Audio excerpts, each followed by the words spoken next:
My name is Teresa. I was not your regularly scheduled MC this evening, but I'm happy to step in, so please bear with me if I stumble. First, I'm going to read the mission statement. Helicon West is a live reading series that brings published local writers to read alongside community members in an open, uncensored forum. In order to promote the voice of every community member and democratic ideals, we honor all levels of skill, ability, and craft. In addition to featuring published authors to give the literary arts more exposure in Cache Valley and its surrounding areas, we invite and celebrate aspiring writers from every walk of life to find and share their voices with us. We are committed to the causes of inclusion, accessibility, and representation in our writing community. Helicon West operates on the territory of the northwestern band of the Shoshone Nation. We acknowledge that these lands carry the stories of these nations and their struggles for survival and identity. In offering this land acknowledgement, we affirm Indigenous self-governance history, experiences, and resiliency of the Native people who are still here today. I would like to thank our sponsors, the Logan Library, Sugar House Review, the Utah Humanities, our founder and matron saint, Star Coolbrook, and the Cache Valley Center for the Arts for our springtime home. If you would like to read during the open mic portion of our event, please find our sign-up sheet on a clipboard near the beverages. After our featured readers, we will get as far down the list as time permits. Each reader will have up to 7 minutes of time to read for us, and after 7 minutes, they will be politely clapped off. All of our Helicon West events are recorded and then posted to our Helicon West YouTube channel. If you do not wish to be recorded but would like to read during the open mic, please make a note by your name when you sign up so we can turn our camera off during your turn. Beautiful. Our readers tonight. Tonight we will be hearing from Shaun's Front Room Writing Group. Shaun's Front Room is a generative writing group that started in 2021 during the pandemic lockdowns, who meets twice a month to write and share together. Shaun's Front Room is a space that is centered around fostering a creativity-centered community. In a world where there are so many demands on our time, Shaun's Front Room was created in order to provide writers with guaranteed time to write and receive feedback. Since our founding, 3 of our group have moved to Portland, 2 have moved to New Mexico, 1 moved to Montana, and 1 now lives in South Carolina. While we miss each of those individuals, we have also found new members at work Christmas parties, on campus, and from regular readers here at Helicon West. Unfortunately, our first reader was slated to be Shaun. This person was also slated to be Shaun. I am not Shaun. But everybody say, "Hi, Shaun," because he said blush. There we go. Hi, Shaun. Okay, now he has to. So we are going to just power through, jump straight in with X Rivera. X Rivera is a trans poet and writer from Ostrzebeki, Belgium, Beijing, China, and Cordova, California. His writing primarily explores sex work and intersectionality and has been published in a book by 916 Inc., featured in the newsletter at NEMA, and is currently undergoing publishing through both Feminist Colleges New York City and Tris.link's International Sex Worker blog. X. All right.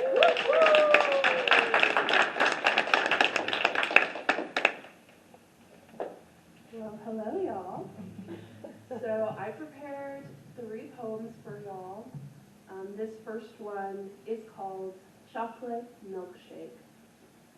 How many weeks, and it's my first Tuesday morning, waking up to an empty bed. I fall asleep, and there's an angry text about boyfriends sharing milkshakes, and my fingers don't know what to say. But you don't like chocolate, and I didn't want the blender to wake you, and I didn't dare touch you, and I didn't dare trigger you, and I just wanted to die. It's Tuesday morning, and I'm already dreading Monday. This second piece, I wanted to give a little context to. It is inspired by an untitled art piece by Rosendo Aguilar. It was part of a handkerchief, like Latinx men in prison did this like handkerchief art that was presented in NEMA last semester.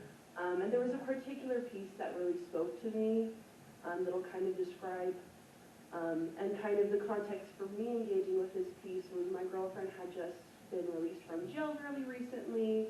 Our polycule has 3 kids, 2 of which are her own, and that had a really rough impact on them, of course. And so I was kind of engaging with this piece that was about being a Latinx man who has kids, and he's like about to be on parole. And then kind of approaching this from my own perspective as a trans gay sex worker. One thing that I deal with as a sex worker is you live kind of with this idea every day that any day you can be arrested. Any day you can be evicted from your home just for having someone find out what you do for work.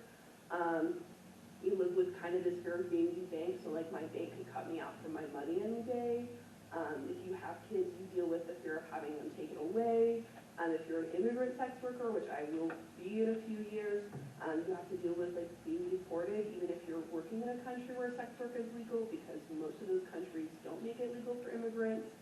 And so that was just kind of on my mind as I engaged with this art piece, but I still wanted to kind of give tribute to the artist as well. So this piece is called Together Forever. They stare at me, freaky little angels, with faces like those porcelain dolls you'd find in a desert book or something, spouting the Together Forever bullshit I've heard a million times from a church podium. You know, the stuff reserved only for those white-skinned, straight, ass-kissing, cross-bearing, poor, unfortunate souls. Not a daddy who's in prison, or brown, even if he's clean, or gay, or trans, or whore. And what is the Together Forever promise when you're behind bars till death do you part? His three little angels are three of 1.3 million children whose dads are behind bars. Visitors since COVID must be shit, staring at daddy in his orange jumpsuit through a distorted camera lens. Does he miss his freaky little angels? Miss hugging them? Miss seeing them face to face? Miss being a part of their everyday while they grow older and further out of his reach? He must to draw this, them clutching his parole papers. Though the joy is short-lived, he won't be leaving anytime soon. This last piece is one I actually wrote recently. I've been doing like a poem a day for this year. We'll see how that goes. I'm 23 days in. But this is the very first one that I wrote for it that I felt was kind of fitting to share in 2025. So this is January 1st, 2025. Today I woke up feeling hollow. Went to bed with my lover in my arms. Went to bed with smiles on our faces. Midnight had struck. There was no countdown, only a silence in the music and the laughter and the fireworks, only a denial of the year that had elapsed. I sleep too peacefully, yet restlessly, 5 a.m. sex on a couch, wondering how much longer my lover will call me boyfriend. He'll tell me he loves me. I'll be wrapped around him like this, without the fear of somebody's child in my uterus, of his bastard child in my uterus, of a rapist child in my uterus, of a client's child in my uterus, of the government's child in my uterus. But I woke up on 2025 in his arms and not a jail cell, my hands through his hair, down his cheek, until they hold his own. I kissed his lips, not the soon-to-be polluted air. I woke up holding on to my love, one not yet murdered by a fascist playing God, dripping cum and not a clothes hanger abortion that might have been my death. Thank you.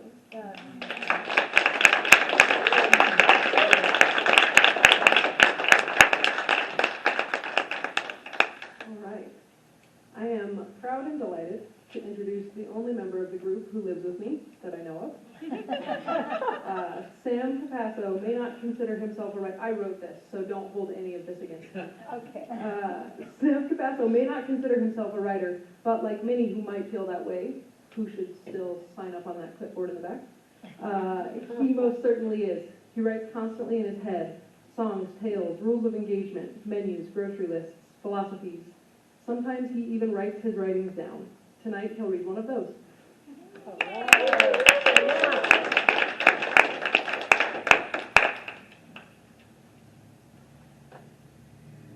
I have a lot of practice being wrong. I feel wrong most of the time. So you savor the moments when you think you are right. All the biggest moments to be wrong seem to happen when we believe there's no possible way I could be wrong. There are at least 3 women I was big wrong about, a few moves I made in haste, a wild variety of people, friends. Some only cost time, some money, most tears. If I follow my thoughts, I realize I don't care to delve. Every time I was incredibly wrong, it was no one's fault but my own, and they were all traumatic. Most don't hurt as much now. I've had time enough to deal with the aftermath of my fuck-ups, time enough to feel comfortable talking about them.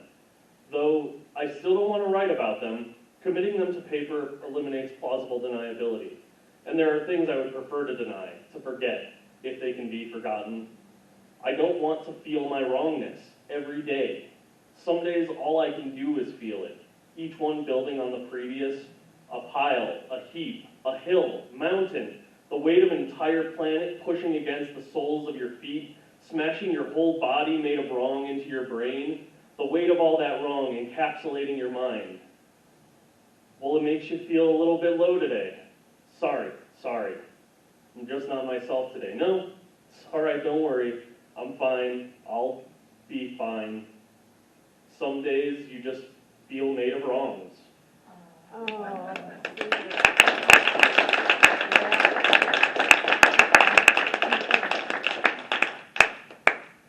right, we're going to take a quick pause right here because this is when Josh was supposed to read. Josh is also not here. He's trying to avoid becoming sick. He's also promised to watch, so we're going to say, hi, Josh. Hi, Josh. Okay, he also said he will read at another open mic sometime, so we All still get right, to hear good. him in the future. But in the meantime, Jan Uros, former military brat, retired after 36 years at USU, mother of 2 grown daughters, grandmother of 4 adorable granddaughters, proud owner of 2 rambunctious dogs.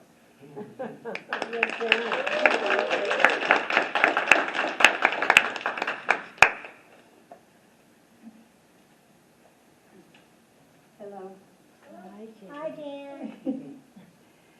So my piece tonight is called Cinderella Watch. Sorry. When I was 3 years old, almost 4, I desperately wanted a Cinderella watch. This was the Disney version, and years before the marketing campaign of Disney had developed. I'm not sure where my obsession came from, but I remember it was frenzied. I first started on my mom, pleading with her to get me the Cinderella watch. She deferred me to my father. His reply, "That's ridiculous. You are only 3 years old. Why would you need a watch? You cannot even tell time." I jockeyed. "If I learn how to tell time, will you get me the watch?" "I guess," he muttered, giving all his attention back to the evening newspaper. Well, that was a challenge I could meet. Being the youngest of 3 children, I coerced my older sister and brother to teach me to tell time. We regularly played school, and I just adjusted the curriculum so that I could learn time telling. When I mastered how to tell time, I reported back to my father. He hadn't remembered his promise, but with my mother's gentle reminder, he was hooked. I got the watch. I wore it proudly every day and still have it. After I turned 4 in December, I was enrolled in the local nursery school, which, by the way, was a new thing in those days. I hated it. Since I had spent the better part of my year in my sister's home school, I was bored to tears at the nursery school. We didn't tell time, we didn't do math, we didn't even read. Being a tomboy, I would have been happy out on the playground, but we did not do that. And we had to take a nap. God, we were only there for 3 hours. Why a nap? I was so above all that. When I complained to my mother about it, she said to relax, that it was only for a few months. And in the fall, I'd be able to go to kindergarten, where I could learn and play games on the playground and not ever take naps. Okay, goal I could get behind. Well, fall rolled around, and the state where we lived decided that students had to already be 5 years old to enter kindergarten, not turn 5 during the school year as I was in December. Thus, my mother put me back in that dreaded nursery school. I cried and begged not to go, explaining how awful it was and that I was so bored there. She would not listen. So off I dutifully went each morning to catch the little school bus to take me to the place I dreaded. Until one day, I had an epiphany. I realized I had a superpower, my watch. I knew what time the bus came to pick me up, but more importantly, I also knew when the bus would drop me off at home after school. So I went to the bus stop until my mother waved me off and went inside the house. I snuck out to the nearby woods, my perfect playground. I ran and played in the dirt, rode the rope swing across the creek, climbed trees, and daydreamed. And just like my watch hero, Cinderella, who raced to be home after the ball before midnight struck, I made sure I was back to the bus stop when the bus was unloading after school so I could go into the house on time. I don't know how long this ruse actually lasted. Perhaps the school called my mom one day. Perhaps she noticed how dirty I was every day when the nursery school did not have a playground. Perhaps I wasn't as sneaky as I thought I was. Anyway, she and my dad found out what I was doing, and the shit hit the fan. I was so afraid they would take my beloved watch away. But no, they actually realized how desperate I was to not go to that nursery school and decided I could unenroll. Guess I flunked nursery school.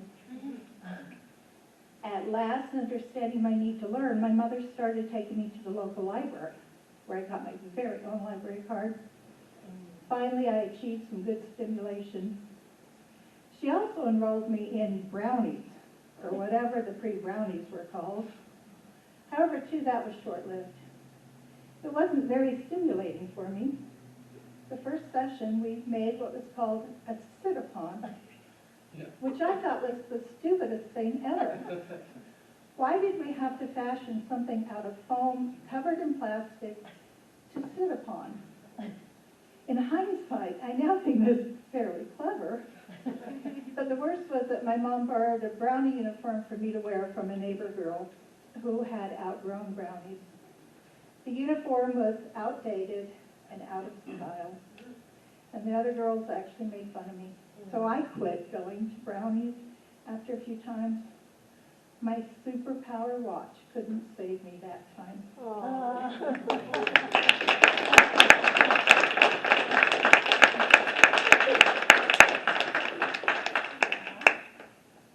Fantastic. All right. Denise Gastetter is a visual artist, writer, and educator who has recently retired from the Department of Art and Design at Utah State University. Her artwork has been exhibited in many venues nationally. Her writing has been published both traditionally and digitally, including in Poetry Breakfast, Studio Potter Magazine, and University of New Mexico's Blue Mesa Review. Always interested in narrative, she seeks the stories hidden beneath the surface and in the folds of everyday life. Yeah,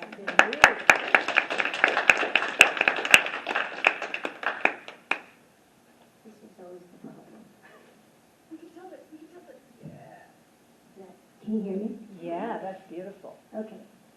I want to thank everybody, and I want to thank Shaun and Shaun's room for including me, because it has really made me feel a sense of belonging as a writer that I really appreciate. And also everyone that comes to Helicon West. It really, I'm not going to say more because I might get all choked up.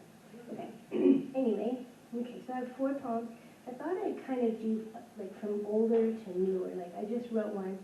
And today, actually, is a kind of special day, and I have a poem about that, and I'll tell you about it. Okay. This is a poem from 2020 called Offering. In the far back corner of the cracked yard, within the crisscross shadow of the chain-link fence, amidst chipped cinder blocks and abandoned tires, rises a single tulip. From twisted, tangled leaves, its single stem, strong and straight, holds the bright red bud up like an offering. I do not know whose hands and hearts planted this bulb, or when, or why, or how long ago. I recognize only this. We are joined in the still moment of seeing that even in broken and forgotten places, beauty still grows. And this one is from when I was at Cliff Notes in 2023. It's called Meeting in the Listening Field. I listen because what you say matters. I don't listen because I don't hear what you have to say. I listen because I am trying to understand you. I don't listen because I can't understand you. I listen because I am tired of being afraid. I don't listen because I am still afraid. Listening asks me to show up and to be still, to be willing to open and to be willing to let go. Listening asks me to reconsider my knowing, to re-examine what I hold to be true. Listening invites me to see you in your wholeness, not just the parts that fit in my view. Listening invites us to come closer towards each other, to show up, reconsider, and stretch ourselves wider, until perhaps our fingertips touch, and then we together will embrace it all.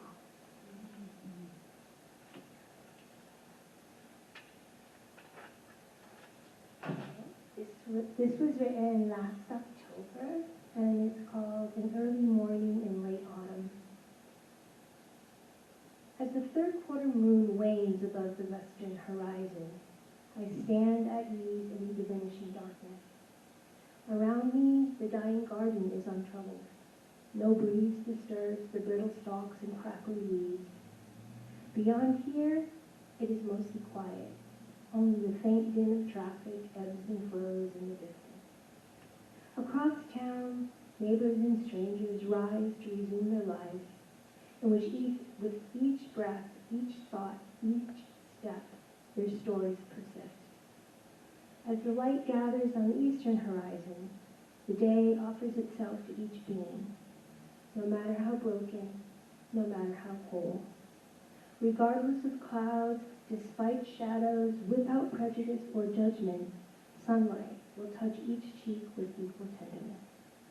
I want to move through this day like the sun, constant with kindness, trying my best to fill the world with light.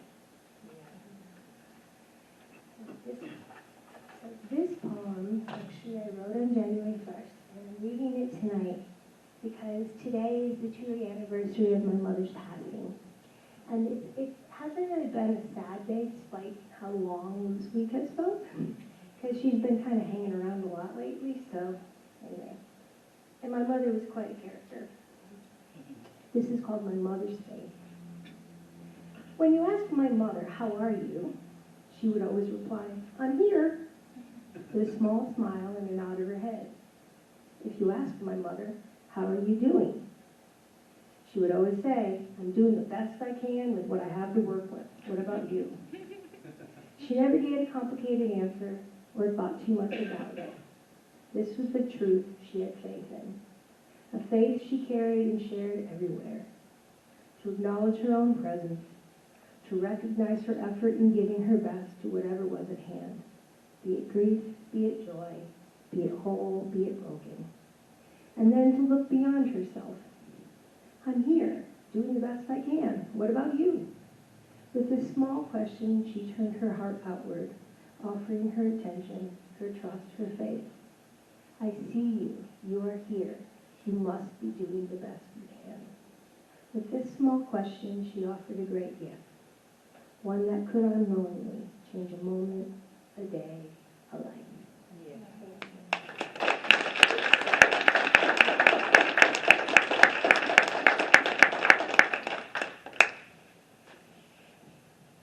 Excellent.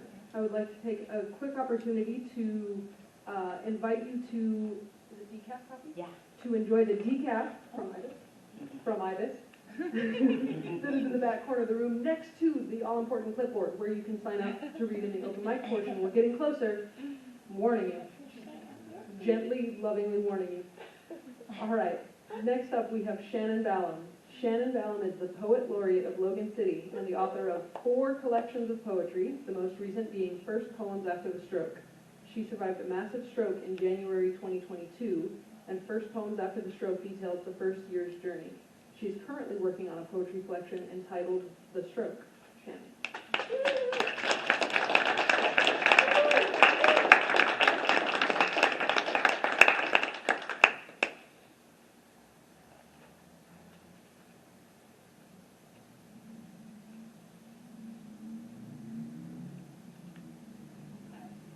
Hi. Hi.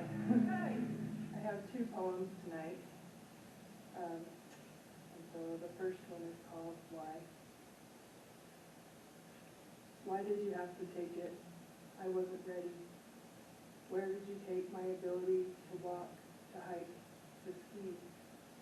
Where are you hiding it? Is it somewhere in the dark? Is it nighttime? Are there stars? I hope so. I hope there are stars, and that they burn fierce and white. Then I wouldn't feel so bad. Take care of me until I see you again, wherever you are. Shaun, put that mic closer to your mouth. Okay. Yes.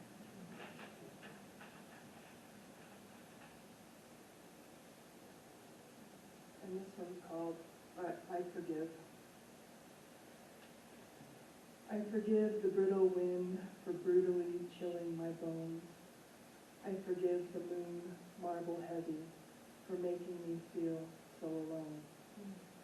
I forgive the willow trees for tearing the sky with black branches, and the brown velvet river for being so elegant, sinuous twisting into distance, and the great horned owl's lonesome call in dusk. I searched the trees, but couldn't see. I forgive the 3 wild turkeys streaking, shiny gray feathers, bright red heads bobbing, and the cattails. I forgive them for slowly exploding gold fluff, and the horses, chestnut and black, hanging their velvet snouts over the fence. And I forgive my body for betraying me 3 years ago when I crumpled to the bathroom floor. I forgive myself. I must forgive and accept what is in front of me, a long road ahead, brimming with pain. I watch the birds land on the suet outside the sunroom window, black-headed juncos, brown sparrows, an occasional downy with a flame-like head. I forgive them too, and I forgive the snow for falling, and the rain and the fog for obscuring everything. I forgive the stars for blazing fiercely silver, and the pink sunrise for breaking my heart. I forgive the willow for dangling gold, and the sandhill cranes for turning in unison, turning and turning, again and again, materializing bronze for a brief moment, then dissolving. I forgive everything, everything beautiful that makes me want to live.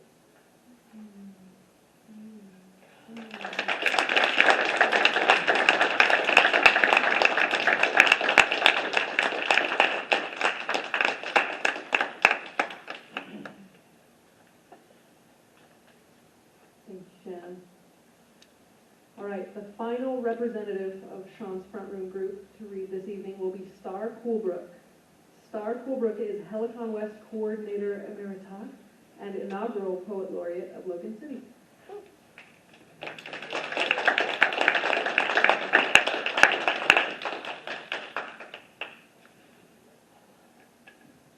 Thank you for being here, and thank you to the readers so far. What some great pieces. I have been with Shaun's front room since the beginning, and tonight I'm going to read my number 19 piece. I think I have 68 now, because it's an awesome thing to have someone say, "There's a word now, right?" And the word for this one was sacred.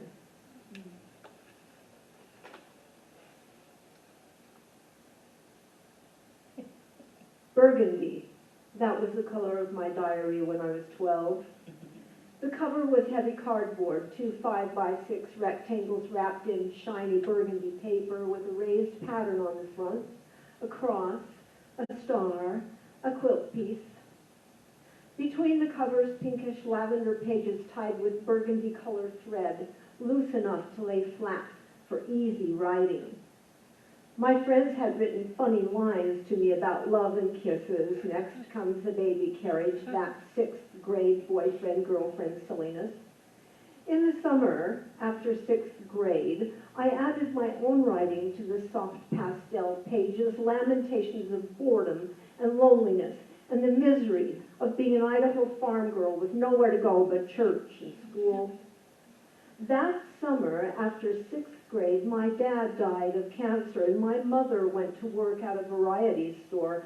That summer, my teenage brother and I walked to the highway. We smoked cigarette butts and collected booze bottles, looking for that little sip or two left inside. We'd hitchhike to town. I found new friends in town, older friends who smoked and drank and drove fast cars. They would rescue me from the farmhouse in the boonies, though Mother would tell me not to go. She couldn't stop me now my dad was dead. When I was 12, my sister Manon, 32, drove over the hill from Montpelier, Idaho, to my mother's house in Riverdale and called the cops on me. The cops found me at a party and took me to the town jail where Manon was waiting for me. She and her husband, David, they drove me to the house, told me, put your clothes in that box. Mother stood there in the kitchen, looking sad and anxious, not saying a word. I walked upstairs. I put my clothes and my diary into the cardboard box. We got in the car, and David drove us back over the hill. My sister said, "This is your room." It was in the basement of their little house on Beckwith Street. It had a bed, a nightstand, and a wall with a deep shelf all the way around two sides.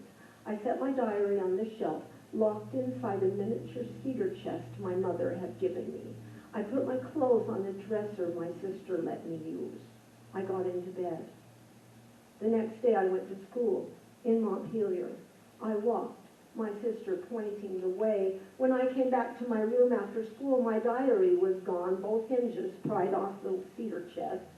I said, "Where's my diary?" Manon said, "I burned it. There were things inside that young girls should not say or think. From now on, you will go to church and school. You will not go back to Mother. If your friends come here, David will shoot them." And so it came to pass that what was once a book with a burgundy cover and a young girl's thoughts and dreams on its pages was now a sacred object held to the fire, its image burned into the soul of that girl, its meaning prized beyond all humans, all places, for all time. That burgundy book, more sacred to me than the Bible of my kin, the books of their religion, the prize of their righteousness, the reason for their being. Yes, my brother-in-law chased my boyfriend away with a gun when he and another friend came to Montpelier to see me.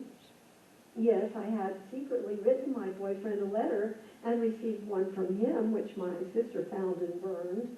No, my sister had not allowed me to go to my mother where she was staying at my aunt's house when our Riverdale house, the house of my childhood, burned to the ground. No, Manon did not allow me to go home to attend my best friend's funeral when she died of diabetic shock. Yes, I had nightmares, migraines, fainting spells. Yes, I got in a car with boys at lunch hour and came back to school drunk on gin and milk. Yes, my sister grounded me and the boys landed in jail. Yes, I sang in the church choir. My sister, the director, I sang alto and soprano with a clear, strong voice, which my sister complimented me for. My sister arranged for piano lessons for me with a neighbor, a backward, insecure, timid teacher, obscure in her lessons, so I had to learn on my own. And though I liked playing some of the songs in the book, it wasn't my burgundy diary. It wasn't my own writing. My writing, which made that diary what it was, it burned. I quit writing for the next 3 decades, except for some poems that came forth, a few romantic verses written for friends to give to their boyfriends at high school, and another dozen or so written in secret as a married woman, which my husband found and accused me of writing things he couldn't understand, which made him angry. so it came to pass that the woman whose diary was burned and whose husband scolded her for writing became a writer. And the burgundy diary is her symbol. And the writing, I guess you could say, is how she defines the sacred.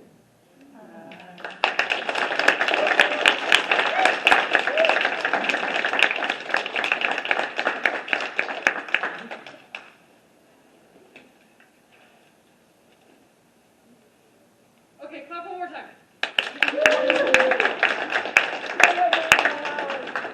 Thank you. The last one was for everyone. Thank you to Shaun's front room. Shaun's front room? Shaun's writing group. Sean's front room. Shaun's front room. Yeah. All right, this is the list of open mic readers. It is not long. If you would like to make it one person longer, wave at me, and I will bring it to you. Hey. Are you demonstrating, or you mean it? Yeah, you mean it. You're going on this list. Okay, I'm going to read 3 names, and then I will bring this around. If you don't catch my eye, you can come just snag it from me up here, top corner. All right, our first 3 open mic readers. Oh, and I would love to caution you to only approach the microphone from this direction, because that way there's a speaker in the way. Okay, Naomi Tim, Pam Loosel, and then Michael Halleck. Okay. All right, good job.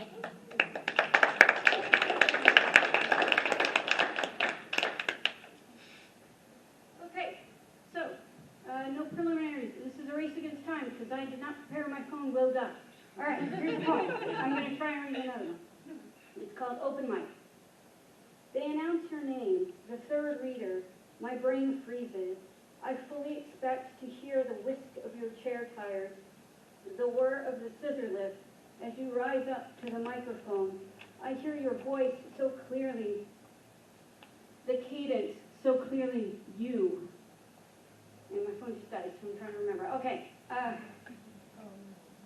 I hide this shocking sudden tears behind my phone.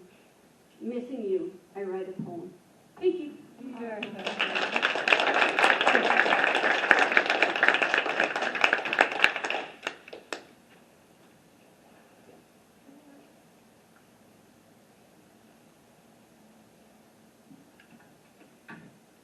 Getting to know her by what she left behind.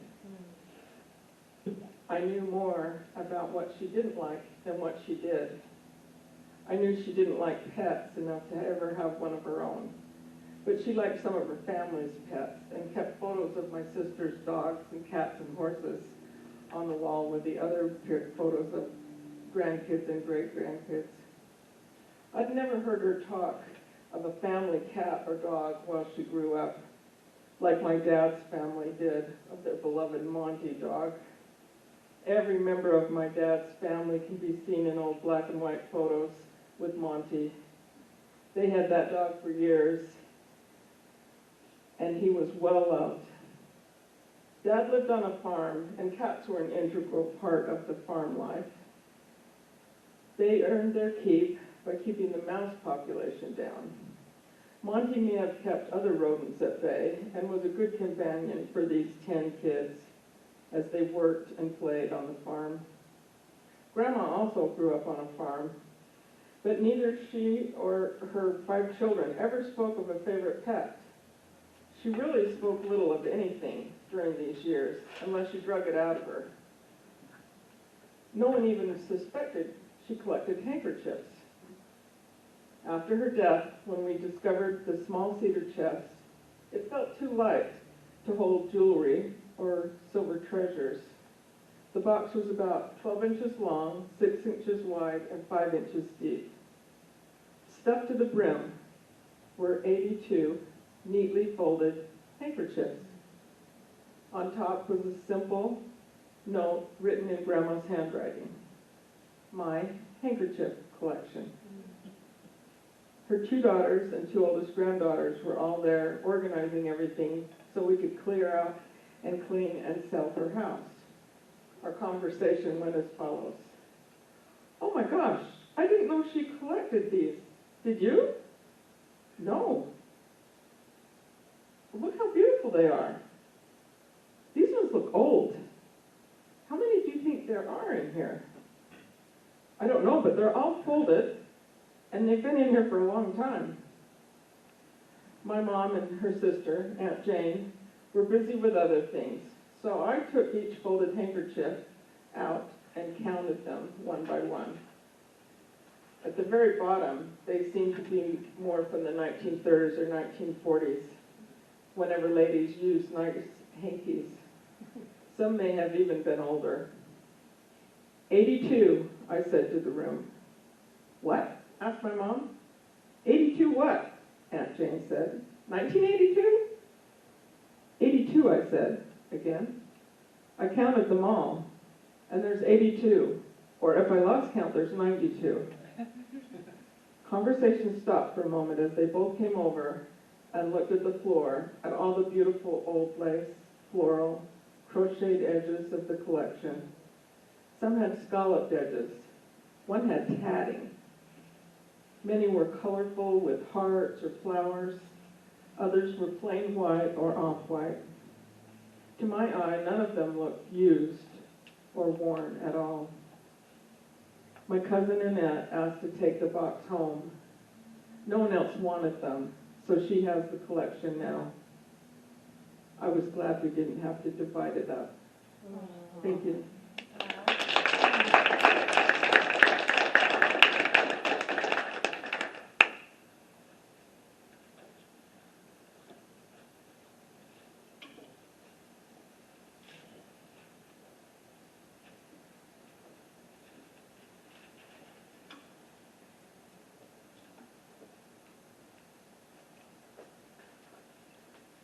Thanks for letting me read this. Yeah, welcome. I have 3 poems. This first one was written in 2012. I actually got a text on my phone that said help. It was from a friend of mine, and she was helping her granddaughter write a sonnet, and they had a mental block, so they said, can you help us out? So this is what they sent back. When people speak in rhyme and verse, the heart slips out as we converse. In speech of love and passion be, with note and song, a melody. How beautiful the world would be if we sang to each other, feelings free. To sing of love and send a curse, let music be our universe. The art of expression so pure does seek, a soul through open heart must speak, of moving spirits, of emotion and fire, the music within the flame of desire. How I love my music, you see, it's then my soul comes forth to be, in view for all to listen and hear, a whisper, a tale of love so near. Oh, yeah. This next one, I got woke up in the middle of the night, the moon was shining in. She gave me this. It's called The Moon. I am awoken again early. Looking out the window, I see the moon once again shining directly above me. Coincidence or synchronicity, the moon and I are we, to meet each other's gaze through a pane of glass we see. Beckon to go outside that I might obtain a fuller view, to gaze at the one who pulls me from my sleep to moonlit view. We stare as distant lovers who meet again in starry night, close enough to see her, yet too far to hold her tight. The wolf begins howling unto heaven, emotions pulling at his chest, emitting sounds he feels inside as tears run down his vest. What is it about the moon that pulls us from our sleep, long forgotten egos in subconscious watery deep, reflected light without the memory of past loves and lives gone by, all forgotten save the feelings as we gaze in moonlit sky? We are more than what we realize, past and present, a coil of twain. If we could walk into our shadows, would our future be the same? Is the moon that so often calls us from watery dreams of restless sleep more than just the sun's reflection shining in our heartfelt deep? That longing feeling in our chest of something missing from long ago? Could it be the love of what we knew, of who we were versus what we know. How again, O wolf of midnight, of distant flames and passing desire, how again unto the ancients I call to meet round sacred fire, to experience the rhythm of her passage, and changing faces as cycles roll, to stare through the eyes in a moonlit gaze, and feel the water pull within our soul. And this last one is a spontaneous poem that I also got in 2014. It's called Twilight of the Gods. In the twilight of a past existence, we stare in awe and wonder, all we had, all we lost, all we hoped to be. The transit of Neptune washes against the shores of our reality, like the oceanic storms of the sea. What we once believed, the things we were sure we'd see, all recede into the coastline and cease to be. Somewhere, between the midnight of what once was and the dawn of the new day, we stand in twilight and take flight. Like a swarm of fireflies, God, what a beautiful sight. Through pain and death and misery we go, leaving behind everything we know. The metamorphosis of consciousness, an expansion of light and love, engulfing the swarm, embracing their wings, lifting them ever higher in vibration and love. Into the sun we go, into the light we have taken flight. Let go of me, she says, mother waving us on, while I wash this place of the gods of war, destruction, pollution. Their time is past, no longer standing, no more shadows they cast. Time to create something new, time to create something that will last. For new souls to see, for new souls to be. It's magic, can you feel it?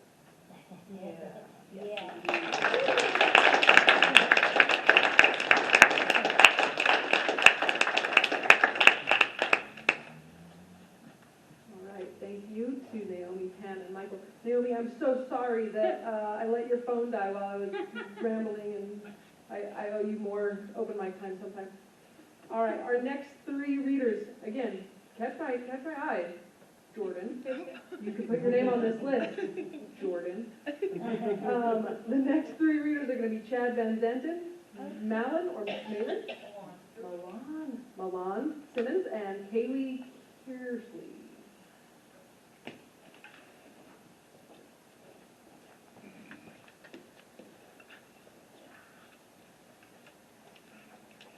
Hello. Hello, Chad. Everybody okay? It's kind of been a while since I've read. I'm doing a lot of writing. I'm doing a lot of writing lately. Working on a new book, or maybe a couple of new books. Yeah. And I like to write about the outdoors, fishing. And when you do that, you're going to write about the trail that you're on, or the river, or the fish, or the trees, or the mountains. But I also like to write about the places that you go to the final step before you get there, like towns, or gas station, or the liquor store that you stop at before that. And I wanted to write an essay about a trip that me and a couple of buddies took to the Henry Sport, up in just kind of north of here, away. It's a tributary to the Snake River, and we took a two-day fishing trip there and stayed in Ashton, if you're finding out town. And I hadn't written, I still haven't written about the fishing or anything, but I was looking for a photo for Amanda, and I ran across the photos of the town as I was looking for this kind of a while ago, and this kind of came to me like, this is how I could write about Ashton. So the idea would be that we've just been fishing all day, and we come back to Ashton for our motel, and then we'll go and fish the next day. But this is just between the two fishing outings. And yeah, it's about Ashton, no title or anything. Hope you like it. For dinner, we walked a few blocks to a burger joint on the edge of town. It was an old drive-in from the 50s, and I figured it had been in continuous service since then because the building was held together largely by numerous coats of paint. The place was called Frost Top, a not inelegant combination of frost and top and stop. Perched on a rusty steel mast out front, there was a massive weather-beaten likeness of a mug of root beer. Constructed of molded fiberglass and topped with a head of fiberglass foam. And just in case anyone found its resemblance to a real mug of root beer unconvincing, painted on the sides were the words, root beer. The giant mug didn't rotate or light up, but it had what I think was the desired effect. I was immediately in the mood for a big glass mug of deep brown house root beer tapped from a steel keg so cold you wouldn't want to lay your palm on it. We stepped inside. The place was crowded with locals, surprising because it was a Sunday, the day when most of the area's predominant, were those of the area's predominant faith, Mormonism, are forbidden to transact business. The only reminder that we were, in fact, still in Mormon territory was a cardboard box full of zucchini and crookneck squash, bearing the handwritten, hand-scrawled sign that read, free. We saw no unoccupied booths, so we sat at the counter on old-timey chrome bar stool upholstered in red naga hide, the ass padding of which was a memory as distant as car hops on roller skates. Our server was obviously beset by customer needs, and she greeted us with a cagey cheerfulness that said, "I'll take your order, but don't get any funny ideas."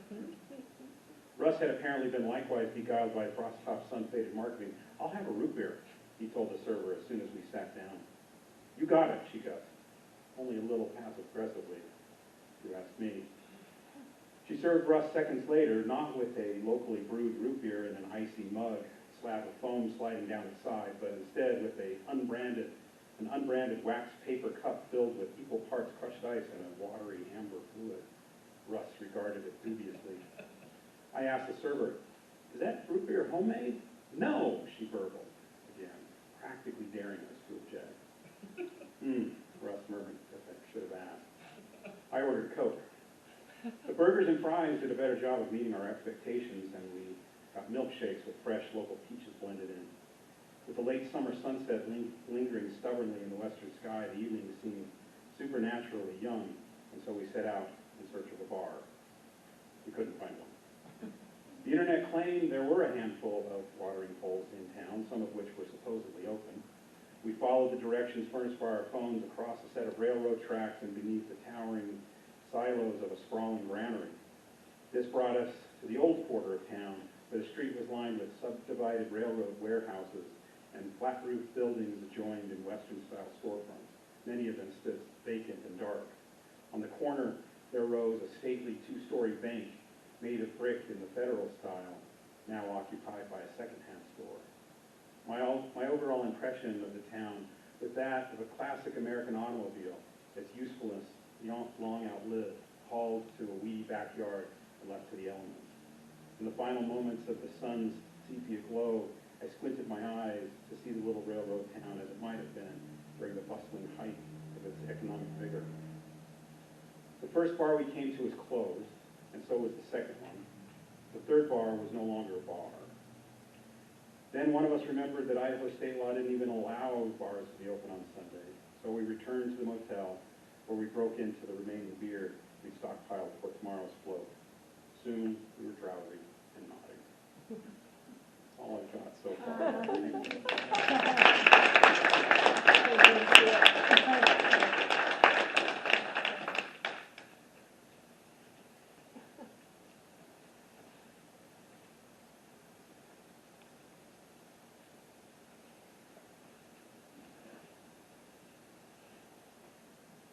This is a poem called "Why Did You Let Me Call You Dad?" Third grade shoes don't fit on fourth grade feet, and I miss you, but I have to leave. Was it easy to disappear? No words, yet you made it clear. I deserved a better goodbye. Here I am, no tears left to cry. I try to run from the pain, but the memories still remain. The past is fleeting, heartbreak that keeps repeating. Pretty words that seem so sweet, but she never heard me. 18 years you erased it all. One day you were there, the next you couldn't return my call. Third grade shoes, don't fit on fourth grade feet, and I miss you, but I have to leave. All bark, no bite, never won, put up a fight. Maybe you never gave a damn, the one I looked up to is everything I don't want in a man. Say you don't love me, set me free, I'm treading water, lost at sea. Losing you is the only guarantee. White lies and broken dreams, in the mess, you're all I see. You paint a picture of your reality. To you, we're just another memory. Third grade shoes don't fit on fourth grade feet, and I miss you, but I have to leave. I learned from the best on how to walk away. You taught me that love isn't meant to stay. My heart burst, nothing left to break. It's okay. I know I was your biggest mistake. You were never one in the crowd. I get it. I didn't make you proud. And I can't hate you, despite the hurt you put me through. I forgave you the first time, but now I draw the line. Deep down, I don't want to leave, but I learned my lesson. I'm no longer naive. I know I can't stay. I'll set myself free. What can I say? To love someone who doesn't love me. That's all I've got.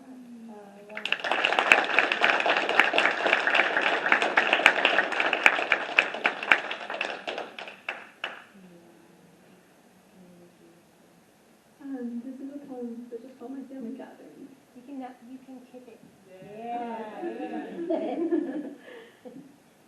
Warm rays of sunlight shine brilliantly on the giant willow, shading the family beneath. The gentle rumbles of easy conversation and laughter linger in the air, like the floral fragrance of the lavender lilac. Faces split apart by wild grins, young children race around.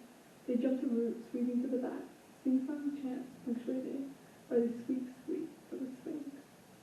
Relaxing in sun or shade with lazy smiles, the parents' hands wave and beat to their narrative, joining the dainty discourse of songbirds over the tick-tick of the fence sprinkler. Under the shaded porch by grandma's barn broom, a prop for make-believe, a careful observer and favor the scene. Softly smiling, breathing in the sweet scent of joy. Warm rays of sunlight shine brilliantly on the giant willow, shading the family beneath.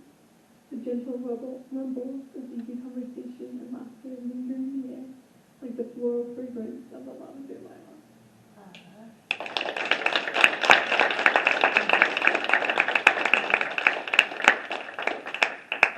Excellent. Thank you, Chad, Milan, and Kaylee.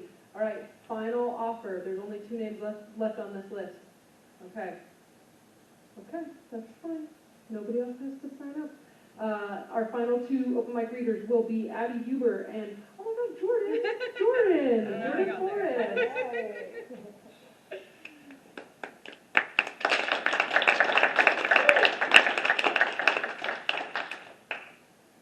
It was hard to choose which poem I wanted to share, but I ended up with this one. Nothing is brighter than the moon at night. It outshines even stars. The sun carries dark shadows, but the moon plays no favor. The world is simply bathed in its liquid silver.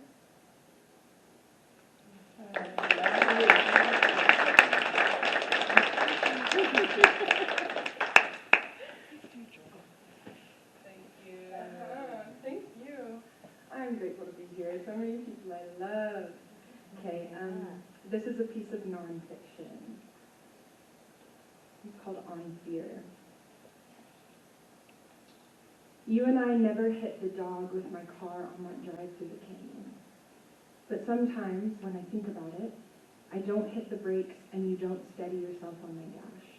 I don't pull over, you don't find the owner, don't warn her about her black dog running out on the road.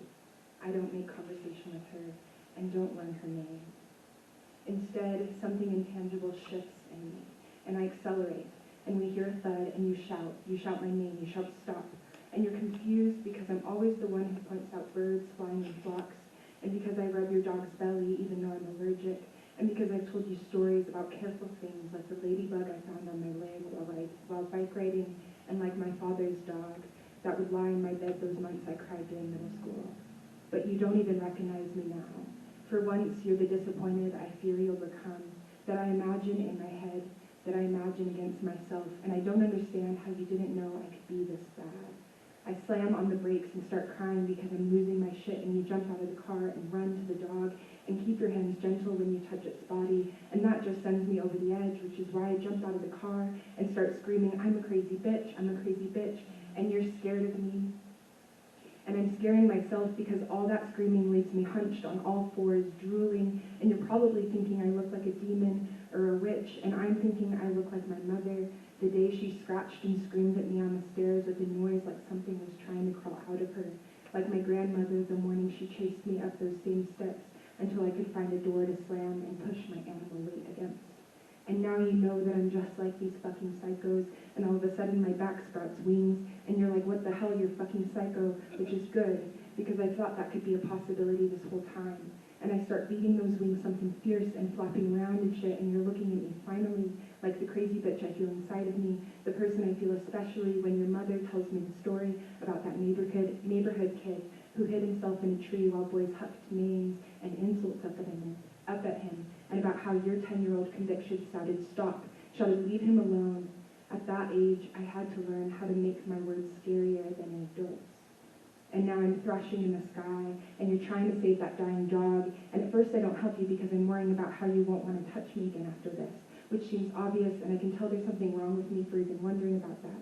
But then I feel embarrassed, and I see the way your face contorts over that wounded thing, and I fly down to the ground and scoop up the almost dead dog, not wanting it to hurt you any longer, and wanting to hide the dog, and wanting to hide myself. And when the dog and I fly away, you can't tell which one of us is howling.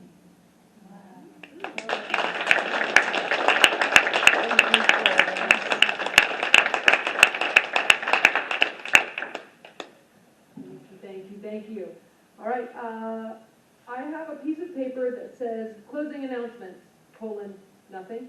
And then it says our readers next time, nothing. So I don't know if Shaun was supposed to communicate. Ooh, Star's thinking. Star's thinking. And while Star thinks, one more round of applause for Shaun's front room and all the open mic readers.